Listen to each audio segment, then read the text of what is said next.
Jackson, Mississippi, and welcome to a CNN Democratic presidential candidate town hall with Senator Elizabeth Warren of Massachusetts. I'm Jake Tapper. We are live at Jackson State University, a historically black university founded in 1877, for the first major Democratic 2020 event in the state of Mississippi. We are here with Senator Warren, a former special needs teacher and law professor who made her name fighting the big banks. If elected, she would make history as the first female president of the United States of America. Tonight, Senator Warren will take questions from Democrats and independents who say they plan to participate in the Democratic primaries and caucuses. Please welcome Senator Elizabeth Warren. How are you? Good to see you. Have a seat. Oh, this is fun. So before we begin, you're a former law professor. Feel good to be back on a campus? It always feels good to be back on a campus. Absolutely. Which is more fun, teaching law students, teaching on a campus, or working with senators in the U.S. Senate? Teaching. Are you kidding? Okay. Yeah, much more fun. I thought you might give that answer. Let's start with our first town hall question. The first one comes from Christopher Lane. He's a doctoral candidate in public health here at Jackson State University. Christopher. Good evening, Senator Warren. My question is, Mississippi is a deeply red state and one of the poorest states in the country. Yet many white, poor, and working class citizens continue to vote against their economic interests. What message, if any, do you have that may resonate with them, that may encourage them to vote for you? So thank you for the question, Christopher. Look, this is how I see it. Washington is working great.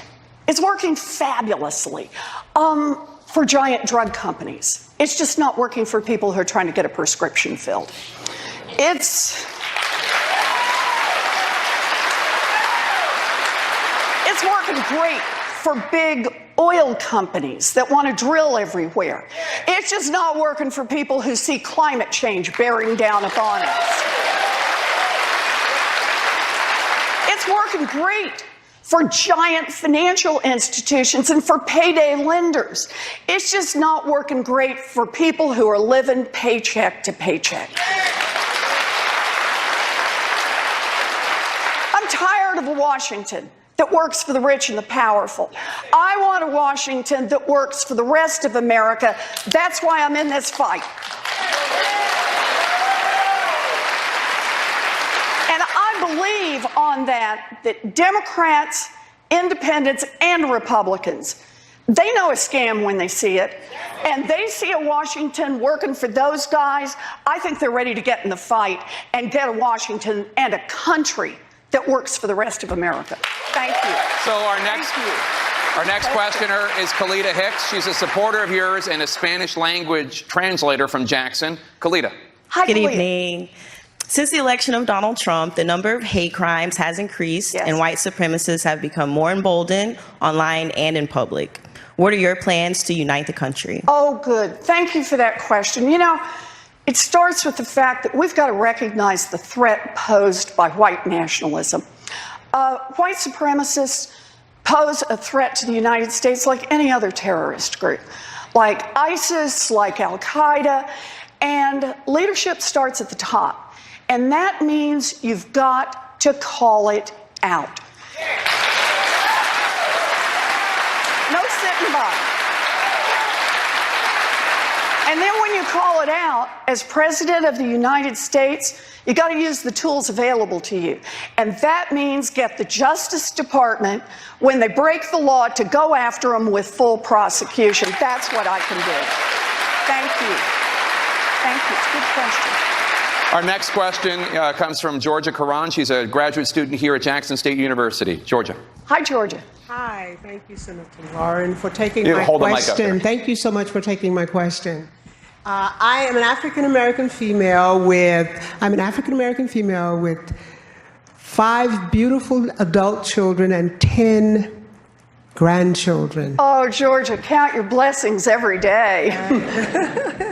Please describe to me what a public apology to for 400 years of free labor Yeah. in the South, especially Mississippi, will look like in the African American community in the new election, All right. Thank you, Georgia. in the new administration. Thank you. So, America was founded on principles of liberty and freedom and on the backs of slave labor. This is a stain on America. And we're not going to fix that, we're not going to change that until we address it head on directly. And make no mistake, it's not just the original founding. It's what's happened generation after generation. The impact of discrimination handed down from one to the next means that today in America, because of housing discrimination, because of employment discrimination, we live in a world where for the average white family has $100, the average black family has about $5. So I believe it's time to start the national, full-blown conversation about reparations in this country. And that means I support the bill in the House to appoint a congressional panel of experts, of people who are studying this, who talk about different ways we may be able to do it, and to make a report back to Congress so that we can, as a nation, do what's right and begin to heal. Thank you. Thank you. Senator, if I could just follow up on George's question. You've said you're open to a conversation about reparations to the descendants of slaves and also to Native Americans. You also said, might that include direct payments, direct financial transfer of money? So there are a lot of ways to think about how reparations should be formed. And I notice Georgia's question actually started with just the frame of an apology, right? With the frame of a national recognition. We have a lot of experts around the country, a lot of activists who have a whole lot of different approaches to it. And I think the best we can do right now, I love the idea of this congressional commission. Let's bring people together and let's open that conversation as Americans. Let's see what ideas people want to put on the table and let's talk them through. Because I got to tell you, ignoring the problem is not working. Let me bring in Jake Fuchsia. He's a supporter of yours as well. He's a student who founded a labor rights group at the University of Mississippi Law School. That's in Oxford, I believe. He has a question about Medicare for all. Jake. All right. Senator Warren, thank you so much for being here this evening and your tireless advocacy for universal health care. As a supporter of universal health care and an advocate for organized labor, I do worry about the current bill's elimination of private health insurance. Oh, yeah. As that would eliminate the private health employer-based plans that so many unions have advocated for. Can you explain how Medicare for all would be better for workers than simply improving the Affordable Care Act? Okay, so it's a good question. Let's start with our statement that we should make every time we start to talk about changes in our health care. And that is, health care is a basic human right, and we fight for basic human rights.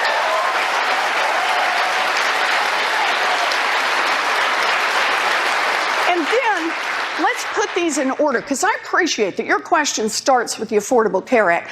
Let's all remember, when we're talking about what's possible, let's start where we are and the difference between Democrats and Republicans.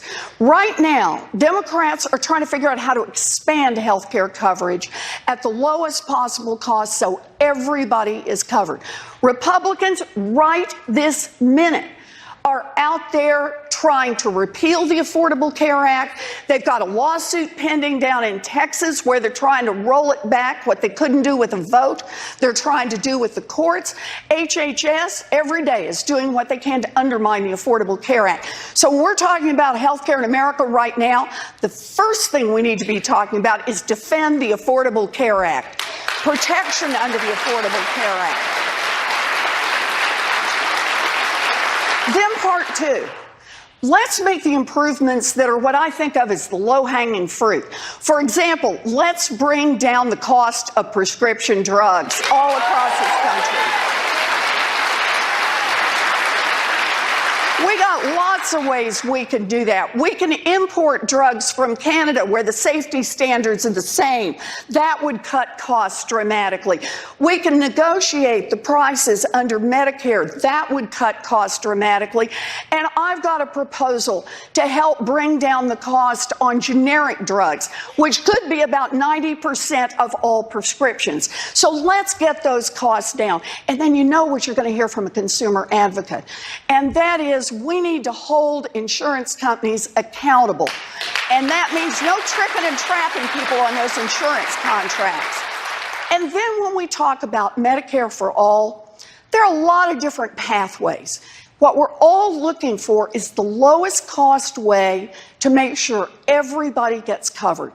And some folks are talking about, let's start lowering the age. Maybe bring it down to 60, 55, 50.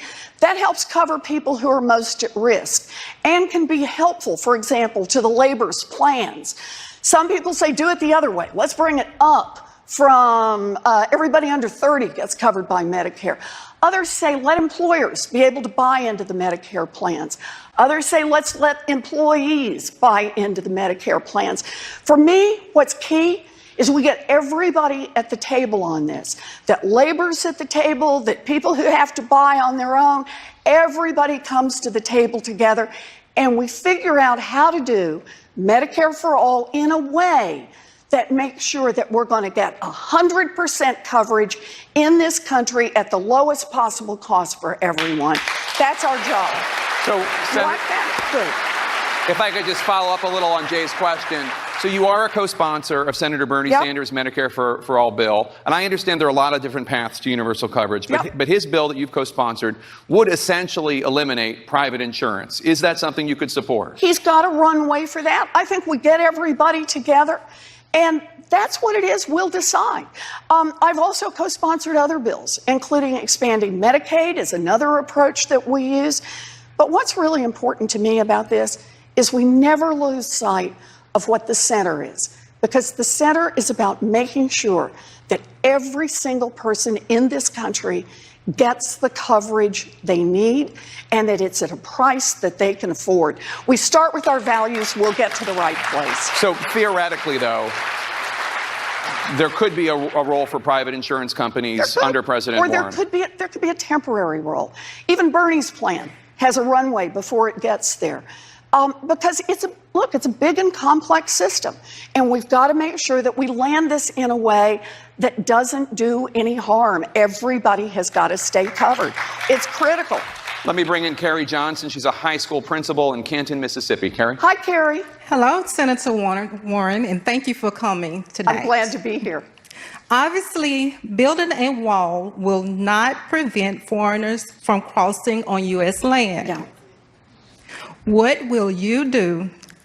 What will you put in place to control the influx of migrants? Okay.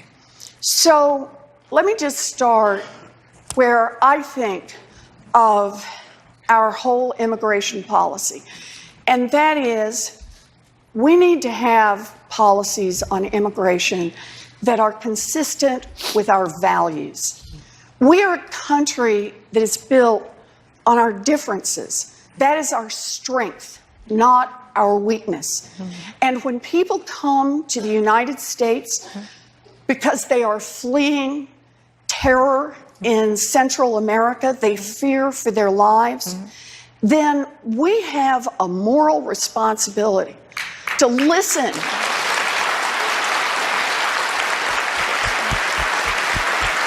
to be there. You know, if I can just take a minute to say on this one, I went down to the border last year when the word first began to come out about children taken away from their mothers. And I just want you all to envision this. Think of a big old Amazon warehouse, only dirty and smelled bad. And when I walked in, on my left were cages, maybe 10 feet wide, 40 feet deep, a toilet back in the corner. one after another crammed full of men. On the right, one after another crammed full of women. And then you walk into the main area, and there were cages about the size of this central area here with nothing but little girls in it. And over there, nothing but little boys. It's not who we are. That is not the country we want to be. And an immigration system that is administered so that it is not able to tell the difference between a criminal, a terrorist, and a 12-year-old little girl is an immigration system that not only is not keeping us safer, it does not reflect our values.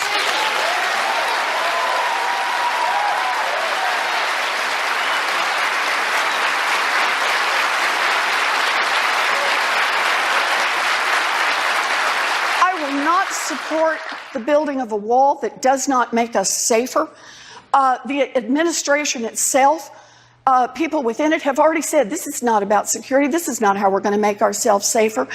The kind of wall that is proposed now is a monument to hate and division. We are a better country than that. So I'm just not willing. Thank you. So, Senator, just to follow up, so Kerry's specific question was, what will you put in place to control the influx of migrants? And I should hit both of those. You're exactly right. One thing we can do is remember all the tools in the toolbox. And that is, when there's a problem in Central America, because the gangs have taken over, because the local officials can't manage, then that's not a point at which we should be cutting our aid. If we want to stop the problem of mamas fleeing for their lives, then let's make a little more investment in the areas that are troubled. And let's help people be able to stay where they are safely. That's a much kinder way to do it. I want to bring in Paul Buckley. He's a high school history teacher from Jackson. Paul? Hi, how are you, Paul? I'm doing well. Good evening. Welcome to Mississippi. Thank you. So, Senator, conservatives are increasingly using the socialist label as a means of attack. So how and to what degree will your policies encourage the traditional value of self-reliance, offering financially challenged Americans a hand up, but not a handout? So, this is just a reminder that folks can say whatever they want. But the reality is, at least for me, I believe in markets. And I believe in the value that we get out of markets. But it's got to be markets with rules. Market without rules is theft. But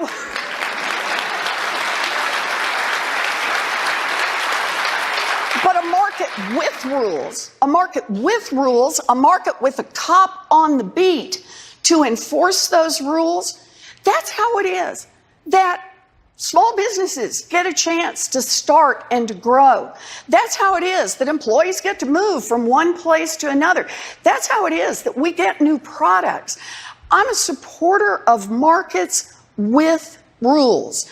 And what's wrong right now in Washington is the big folks, they don't want rules. These giant corporations, they just want to be able to run over whoever they want to run over. And if that means run over their own employees, then by golly, they'll do it. If that means run over their customers, by golly, they'll do it. If that means running over their local communities, by golly, they will do it. So the way I see this is we not only need a government that's on our side with these rules, we need big, systemic change. And that means we need more balance out there in the marketplace. And I'll tell you real quick a couple of ways we can do that. The first one is we need for employees to have more power. And that means we need to make it easier to join a union, and unions need to have more power once people have joined. Unions built America's middle class. Unions will rebuild America's middle class. That's how we make it happen. Thank you. And we should note, you're here in Mississippi, you're focusing on housing for people who are struggling. You have a plan to try to tackle that. You say it's going to help lower rent. How does that work? So I have a proposal to build about 3 million new housing units across America. And I just want to stop for a second. Anybody in here worry about the rising price of housing? Right? Yeah, that's pretty much everybody, right? The idea is that we need to make a real investment in housing. In the same way that we think about health care as a basic human right, having a decent and safe place to live should be a basic human right. And the squeeze is everywhere. It's the poor, it's the working poor, it's the working class, it's the middle class. Shoot, it even kind of moves up into the upper middle class, that people feel squeezed on housing because we just don't have enough affordable housing across this country. So I believe what we should do is we should make a big investment in housing. And by the way, if we do that, independent analysis from Moody's says that we would lower rents across this country by about 10%. That's across the board. And we create an opportunity for more people to become buyers. So housing is important. And if I can, Jake, I want to tell you about one other part of this. This bill also addresses the black-white gap in housing that comes from generation after generation, not just of passive discrimination, but realize that into the 1960s in America, the federal government was subsidizing the purchase of homes for white families and discriminating against black families. That's redlining. This bill tackles that head on, and it says for people who are living in formerly redlined areas, there's going to be some special assistance for first-time home buyers, for people who got cheated in the run-up to the housing crash and lost their homes, some special assistance for folks to be able to get that first home and to start building the generation after generation of wealth. It's a step in the right direction. We're going to take a very quick break. We'll be right back with more from CNN's Democratic Presidential Candidate Town Hall with Senator Elizabeth Warren. We're live in Jackson, Mississippi. Stay with us.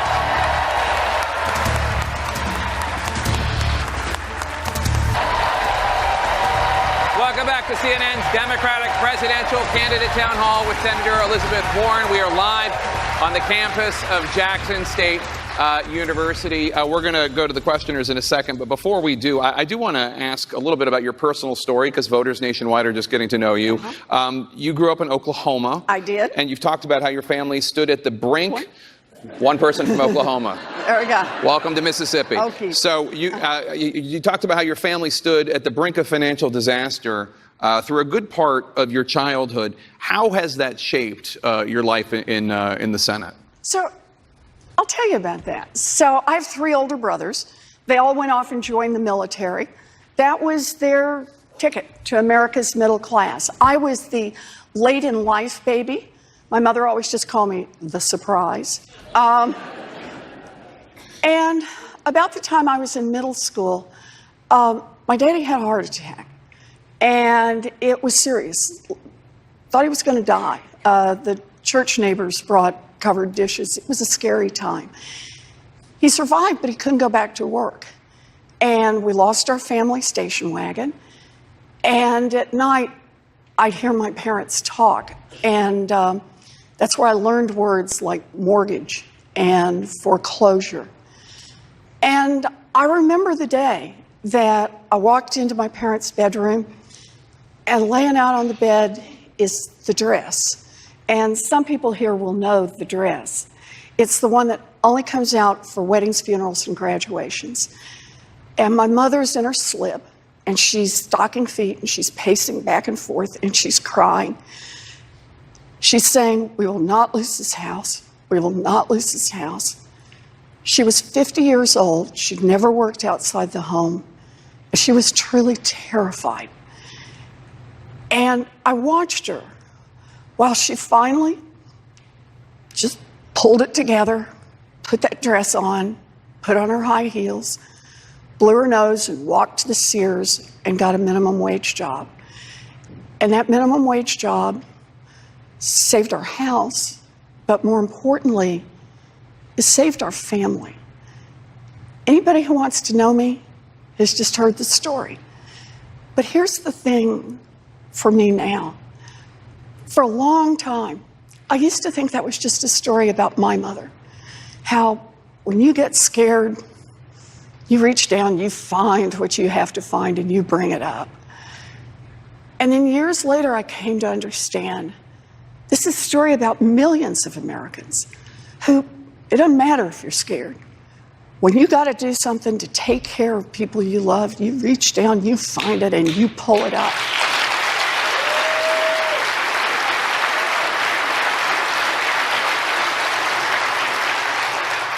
And then it was years later that I came to understand it was also a story about government. Because when this happened to my family, the minimum wage in America would support a family of 3. It would take care of a mortgage, utilities, and put food on the table. Today in America, a full-time minimum wage job will not keep a mama and a baby out of poverty. I am in this fight because I believe that is wrong. You know, it's for me, there's the whole story of why I'm in this fight. Washington once asked the question, at least on minimum wage, what does it take to support a family, to get a little toe in the door? Today, I hear them in Washington. They ask, what will improve the profitability of giant multinational banks? Well, I want a government that doesn't work for giant multinational corporations. I want one that works for little families like mine. I want to bring in LaToya Hubbard. She works for a defense contracting firm here in Mississippi. LaToya? Good evening. Hi, LaToya. Do you have any plans of relieving federally funded, overwhelming student loan debt burdens, being that many middle class and poor individuals obtain those loans to create a better future but are having issues doing that? Oh, LaToya, the answer is yes. I have got plans to reduce student loan debt. Let me just start here.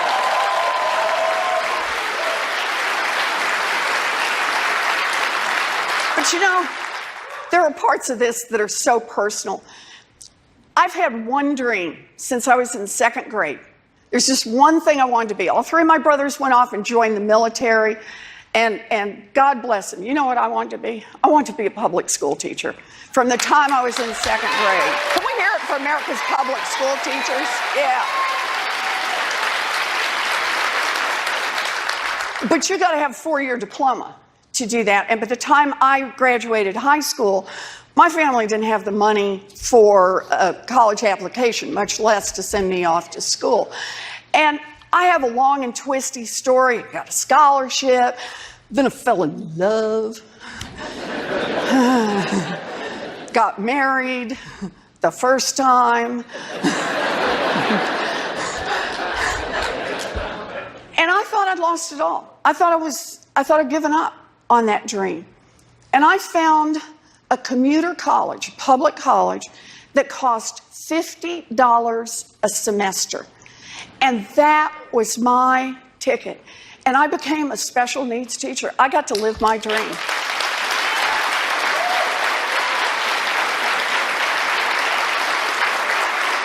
So let me just say, I believe in what we can do through education.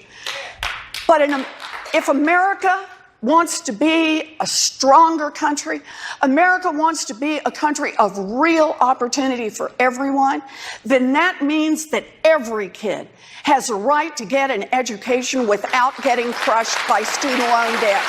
Period. While we're on the subject of education, our next question has to do with the place we're standing in right now, Historically Black University. Yes. I want to bring in Kathy Johnson. She works in banking in Ridgeland, Mississippi. Kathy. Hi, Kathy. Thank you, Senator Warren. Being a graduate of a historically black college and university, I see firsthand how we are the first to lose funding or to have budget cuts. How would you make it a priority that we receive more funding and being able to compete with non-historically black colleges and universities? All right, it's a great question.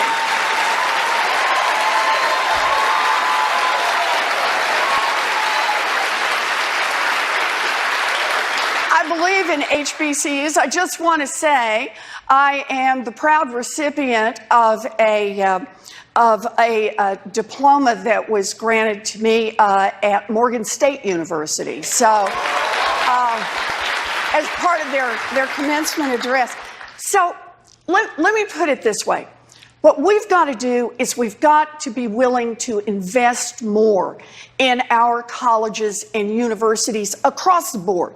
We have got to bring down the cost of an education.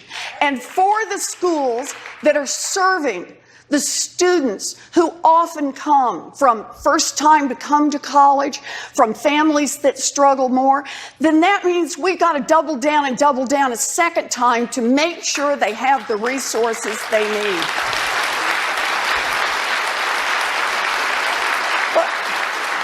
And it's not enough just for somebody to stand here and talk about it generally. I want you to know, I get this one.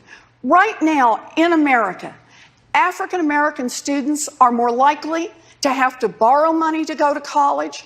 They're more likely to borrow more money, and they are more likely to have trouble paying off that debt when they leave college. That is a national disgrace, and part of dealing with our student loan debt burden needs to focus on that specifically. So thank you. It's a good question. Thank you. I want to bring in Brennan Breland. He's a lawyer and officer in the Army Reserves. Brennan. Good evening, Senator. How do you respond to people who think that regardless of the underlying facts, the way you handled the question of your Native American heritage was tone-deaf, offensive, and indicative of a lack of presidential tact? Well, you know, I grew up in Oklahoma. I learned about my family from my family. And based on that, that's just kind of who I am. And I do the best I can with it. You know, there was an investigation. Nothing I ever did or my family played any role in any job I ever got. But I'll tell you this. I have now done 38 town halls in Massachusetts last year, and this is my 32nd town hall since January. And what I've discovered is that people care a lot about what's happening to their lives every single day and what touches them, like housing and education and health care. That's the kind of reason that I'm in this fight, and I'm going to stay in this fight. And I'll tell you this, I'm going to fight it from the heart every inch of the way. I'll do my best. The next question comes from Rukia Lumumba. She's a legal advocate and community organizer here in Jackson. She also happens to be the sister and former campaign manager of Jackson's current mayor, Chokwe Antar Lumumba. Her late father, Chokwe Lumumba, was also once the mayor of this city as well. Rukia. All right. Good to see you. Thank you. Thank you for being here. Welcome to Jackson, Mississippi. Yeah. So voter disenfranchisement is real. In Mississippi, there are 23 felonies that once convicted ban a person from voting for the rest of their lives, literally limiting their citizenship and right to democracy. Moreover, residents' access to voting is limited by archaic voter registration processes and limited voting formats. How will you expand voting rights to the formerly incarcerated, ensure online voter registration, and non-excuse early voting? All right.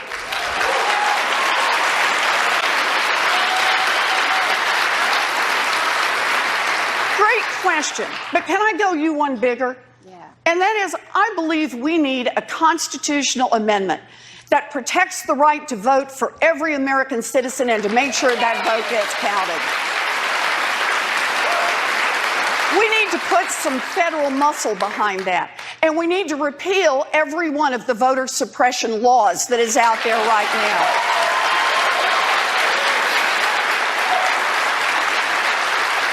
Tell you one more. We need to make sure that every vote counts. And I want to push that right here in Mississippi, because I think this is an important point. You know, come a general election, presidential candidates don't come to places like Mississippi. Yeah. They also don't come to places like California and Massachusetts, right? Because we're not the battleground states. Well, my view is that every vote matters. And the way we can make that happen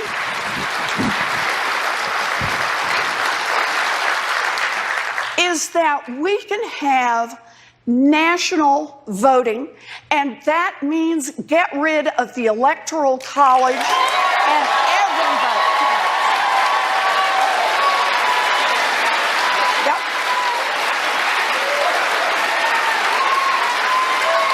Everybody.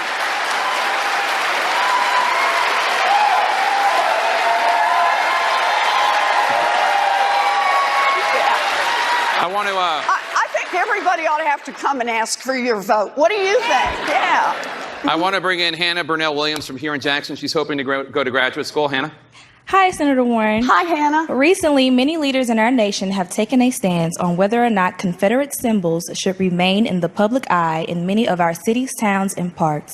As a presidential hopeful, do you have any plans on addressing the removal or lack thereof of the reminders of this nation's dark past, or have any plans on preserving the nation's history in a way that explains it in a more educational sense versus showing praise to the losing side? All right.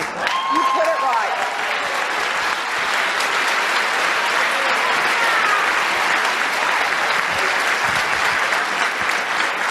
So I would support removing Confederate celebrations from federal lands and putting them in museums where they belong.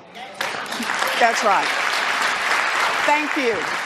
Let me follow up if I can, because Mississippi is the only state in the country that still has the Confederate battle emblem on the state flag. Do you think Mississippi should adopt a new flag? Yes.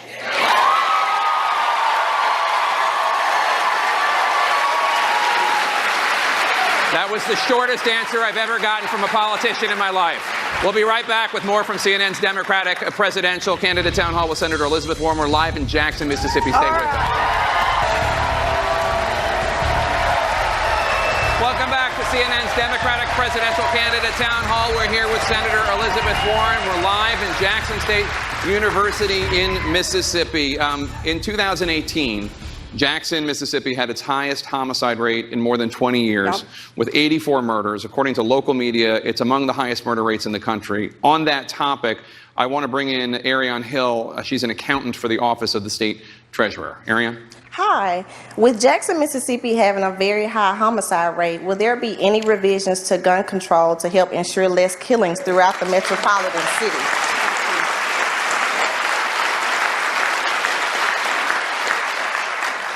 So here's how I look at this. Laws should reflect our values. Laws are about our morals. And right now, across this country, we lose on average 7 children and teenagers every single day to gun violence. Just pause for a minute and think. If we were losing 7 children every single day to some mysterious virus, man, we'd be pulling out all the stops to say, what can we do to change that? Where's the medicine we need to develop? How can we respond? What do we need to do? But instead, with gun violence, right now, we're not doing anything. Not even the most sensible kinds of things. Background checks. At the federal level, no fly, no buy. Like if you're on the terrorist watch list, maybe you shouldn't be able to buy a gun. That weapons of war do not belong on our streets.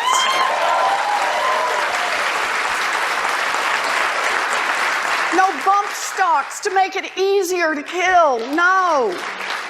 There's so much that we could do to improve safety for our children and for all of us. Things that people agree with who are gun owners and things that people agree with who are not gun owners. And we have to do them at a federal level. Because the problem is, even if you change your laws right here in Mississippi, if they don't change their laws in the other states, if they still have the gun show loopholes, somebody just go there, put it in the back of the pickup, and come on down. So this is a national problem. Goes back to the question I've been talking about, who does government work for? Right now, it works for the wealthy and the well-connected, and that means we have a federal government being held hostage by the NRA. I believe we can fight back, and we can change that together. Senator, let me bring in Samantha Manning. She works here at Jackson State University as an administrative assistant in the Disability Services Department. Samantha. Hi, Samantha. Hello. As a mother of Black boys, I am constantly reminded of a judicial system where the scales are often weighed against them, and those that have sworn to protect them fear them, and are most often ruled justified in excessive actions against other children who look like them. As president, how would you address the concerns that I and many other parents like me have when it comes to protecting our children and restoring our faith in the judicial system? So thank you very much.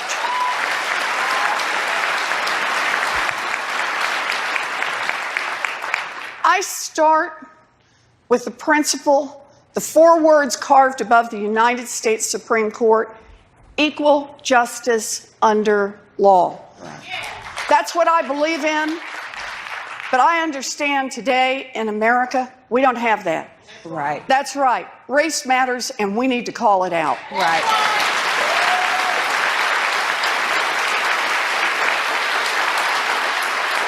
Now, I'd like to follow some of the very practical efforts that Barack Obama, President Obama, put into place when he had his Justice Department going after the police departments that were violating the rights of young Black men and women across this country.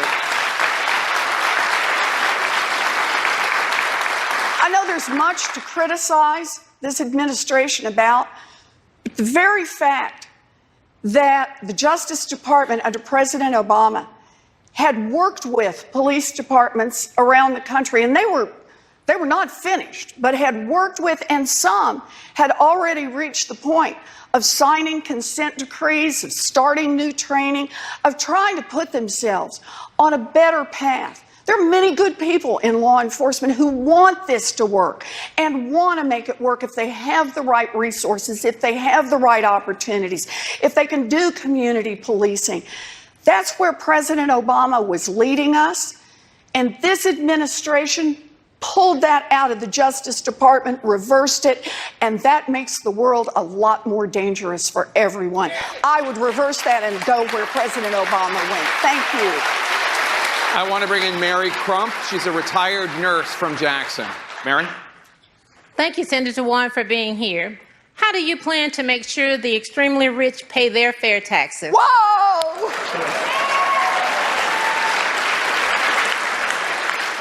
So, look, we need big structural change in this country.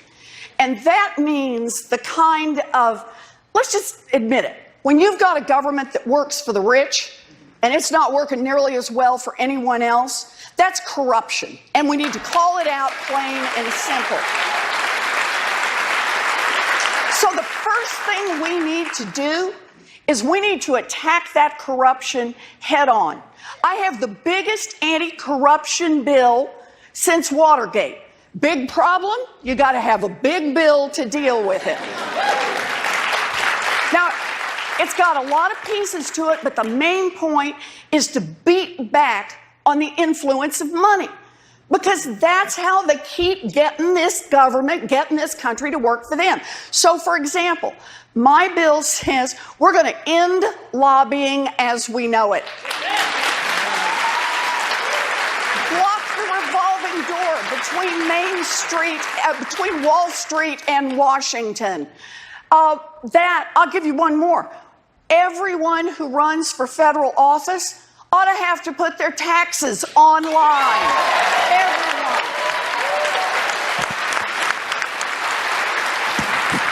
So part one, we got to deal with the corruption head on, but let me give you a part two. I was talking earlier about we got to rewrite the rules in this economy. And part of that is putting more power back in the hands of workers. Unions, that's one way to do it. I've got an accountable capitalism bill that says on the big Fortune 500 companies that we're going to have employees also sit on the board of directors and help make decisions. But there's one more we got to talk about, and that is my ultra millionaires tax. So the idea is on the truly great fortunes, $50 million and above, we start charging 2% a year on just that 50 millionth and first dollar and on up. 2% a year. By the way, anybody in here a homeowner? You've been paying wealth taxes for a long time. They're just called property taxes. I just want to include the Rembrandt and the diamonds in the property taxes. So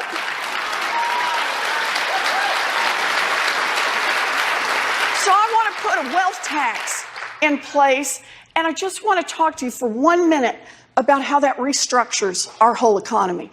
We get a 2% tax on the 75,000 richest families in this country. We would have enough money to provide universal child care, universal pre-K, universal pre-K for every child in America and still have $2 trillion left over. Let's make it happen. We'll be right back with more from CNN's Democratic presidential candidate town hall with Senator Elizabeth Warren. We're live in Jackson, Mississippi. Stay with us.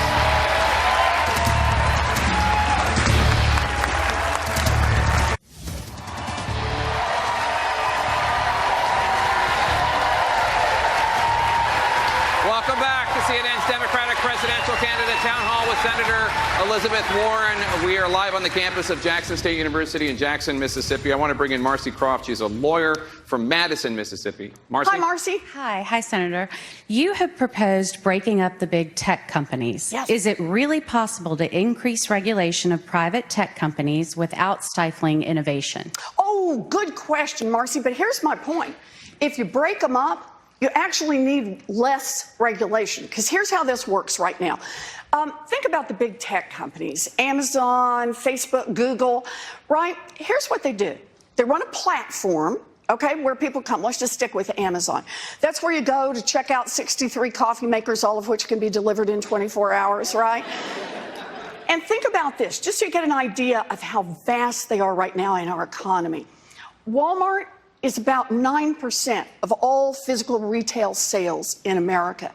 Amazon, 49% of all online. So this is a big deal. If you want to sell online, you're a little guy, you're trying to get your business started, you're an entrepreneur, you got to be there. So Amazon runs this platform. You come to the platform. All sounds great. But Amazon also is collecting information on every single buyer who visits and on every single seller who's there and on every single transaction. And what it does is it has the capacity to look out there and see, Pete's pet pillows and say, whoa, Pete had a good idea here. He's making money off this. So here's what we're going to do. We're going to take Pete off page 1, move him back to page 16 where nobody goes, and then Amazon Pete Pet Pillows is going to step right in front of him.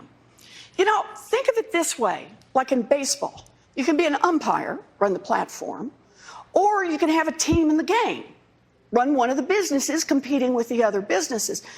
But you don't get to do both at the same time. So here's my pitch. I just want to break those two things apart. I want you still to be able to go and check out all the coffee makers you want to check out. The platform works, but nobody gets to suck a lot of information off the platform for the purpose of being able to put a bunch of little businesses out of business. We want to have more competition in America, break up those tech giants. We can make that work. The next question comes from Rodney Smith. He's a lawn maintenance contractor here in Jackson. Rodney. Hi, Rodney. Good evening. The cities of America have crumbling infrastructure. How would you combat these issues? These are problems that everyone knows about, but have failed to do anything about these problems. All right, good question. So, look, think of infrastructure this way. I kind of think of it like a farmer plows the fields. We get out there together through our government, and we build the roads and the bridges. We put up the communication system. We do these things together because you can't start a little business and at the same time try to build a road in front of your house, right? So you need all these pieces to make it work. Farmer who does a good job of planting the fields, it means a lot of seeds get to grow and to go forward. Now, what's happened in America is that we've cut back on making those infrastructure investments. And you all see it every day. You see it in your lives. You see it when you see roads that are crumbling, bridges that are dangerous. Yeah, you're all seeing this, right? So understand, it's worse than what you see. Because America competes all around the world now. That's just the reality. And right now, here in America, we are spending about 0.6%, just a smidge, on our infrastructure. In fact, some people say it's not even enough to replace what's breaking and falling apart. China, by comparison, is spending about 5% of its GDP on infrastructure. It is spending 8 times more, almost 9 times more on its infrastructure. It's building a future for those small businesses, for those medium-sized businesses, for those giant businesses. It is building a future for work in China. We need to step up our investment in infrastructure right here in the United States of America. That's how we build a future. And I'll add one little piece to it and say, when you take a look at the Green New Deal, understand this is about building the infrastructure for the 21st century, for a sustainable world. Yes. Let me bring in Maggie Spitz. She works at a public library in Madison, Mississippi. Maggie. Okay, thank you. Hi. Presently, the state of Mississippi imposes a special tax on owners of electric and hybrid vehicles as a penalty for paying less in gas taxes. Do you believe this is the right approach, considering the warnings about climate change? And what would you propose to encourage the increased use of alternative energy? Okay. So can we just start with the issue of climate change? And I want to say something that is very controversial. So most of you are sitting down. Maggie, you may want to sit down too, okay? Or just hold on to a chair. Because I spend time in Washington. In Washington, this is a very controversial statement. I believe in science.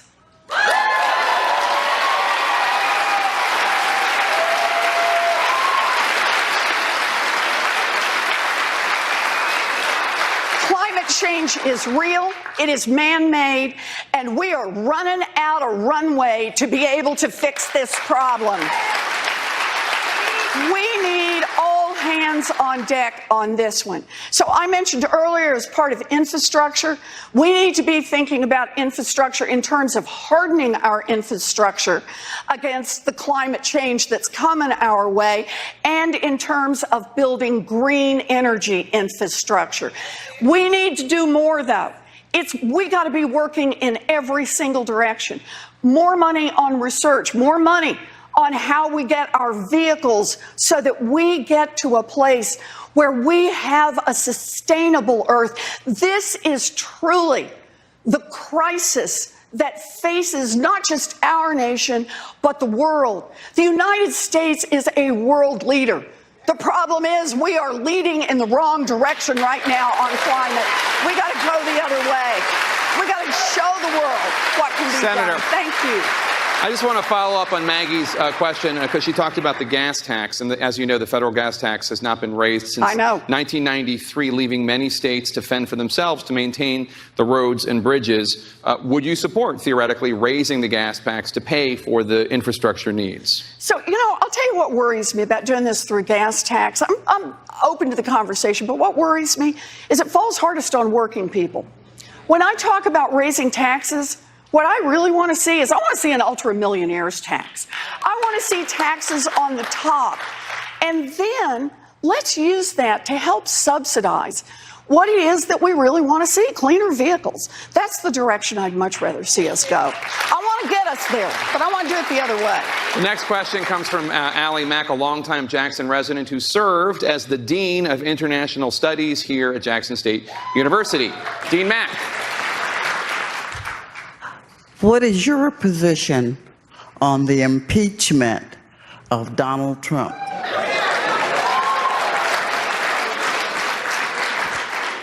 So we have a report that is due from the special prosecutor any day now.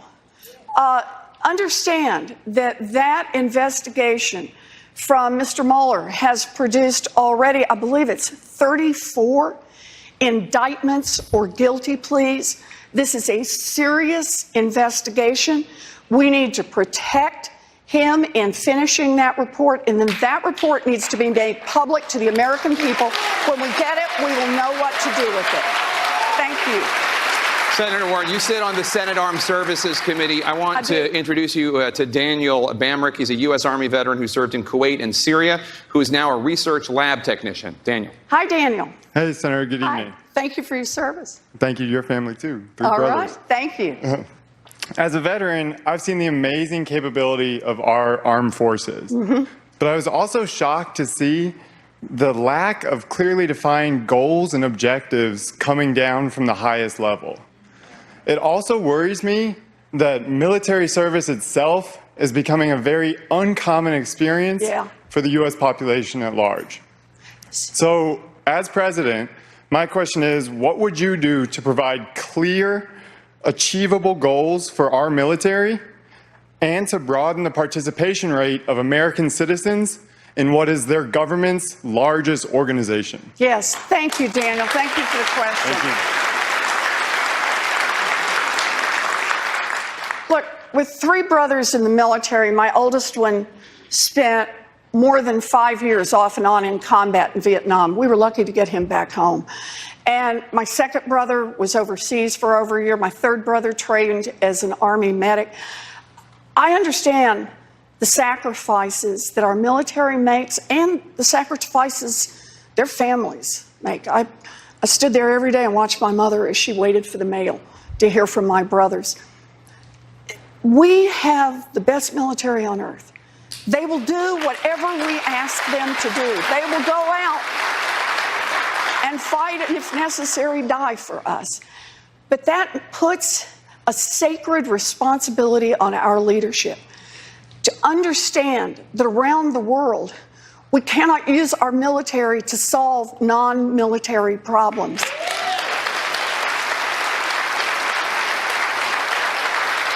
We need to be willing to use all of the tools in the toolbox. And that means we need to be using our diplomatic tools much stronger. We need to use our economic tools. And we need, when we do feel absolutely pressed to use a military alternative, we need to be clear, not just on what our objective is going in, what the measure is of success, but what our plan is to get out on the other side. We cannot fight endless wars. It's wrong. So Daniel worked in Syria. He served in Syria. You've said it's, quote, right to get our troops out of Syria, but you did criticize President Trump for failing to plan the withdrawal with U.S. allies. The U.S. is currently planning to leave 400 or more service members in Syria on what is being called a peacekeeping mission. Would you, as president, keep any troops on the ground in Syria, and if so, how many? I think we need to get out. We need to get out until someone can identify, and this is the whole point about it. I ask this in hearings in armed services. What is the measure of success? If you're going to be there, describe. Let us see so we can tell if you're failing or succeeding at this. And no one can come up with an answer. And until they can do that, we need our troops back home. I want to bring in Jada Lee, a public health educator from Jackson. Jada. Hi. Hello. Hi, Jana. Hi, good evening. Mississippi has one of the highest maternal mortality rates in the nation. Black and brown women make up the majority of those who fall victim to higher rates of pregnancy-related mortality. Although some of this disparity can be attributed to lack of access Other issues are less easily explained. How would your administration create legislation to improve outcomes for these women? So it is an excellent question. Let me tell you something I've already been working on in this area.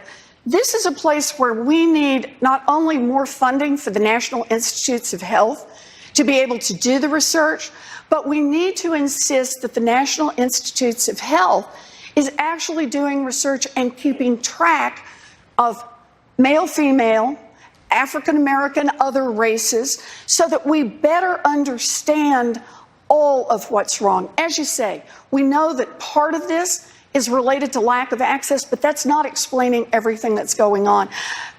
I believe in research, and we've got to support it so that it supports all of our mamas and all of our babies. It's very important. Thank you. Senator, I want to bring in Michael Barber. He's a freshman here at Jackson State University. He says he's currently supporting Senator Bernie Sanders' presidential run. Michael? Hi, Michael. Good evening, ma'am. Yeah, my question is, we have seen recently kids who have the luxury of parents paying their way into school no matter the GPA. The kids who attend inner city schools do not have that luxury or the right sources to excel, and they suffer greatly as they become closer to adult life. How would you not only improve but make the educational system fair for all American people? All right, so thank you.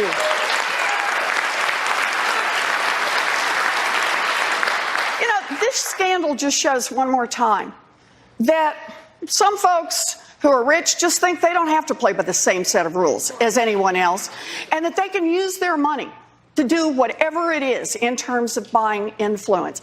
We have to put a stop to that. And it's not just, it's everywhere now. And we're here talking about a presidential primary. It's everywhere in Washington.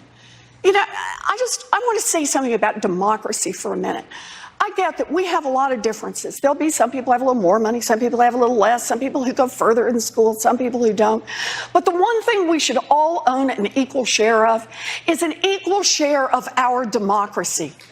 We need a government that doesn't just listen to the rich and the powerful, but a government that listens to all of us. And that starts right now in a Democratic primary. Something you can ask everyone in the Democratic primary who wants to ask for your vote is to ask them where they've been and how they've gotten their funding. Me, I don't take corporate PAC money. In fact, I don't take PAC money of any kind. Take federal lobbyist money. And I don't go behind closed doors with people of money and influence to try to get their help in this election. I come here to be with you.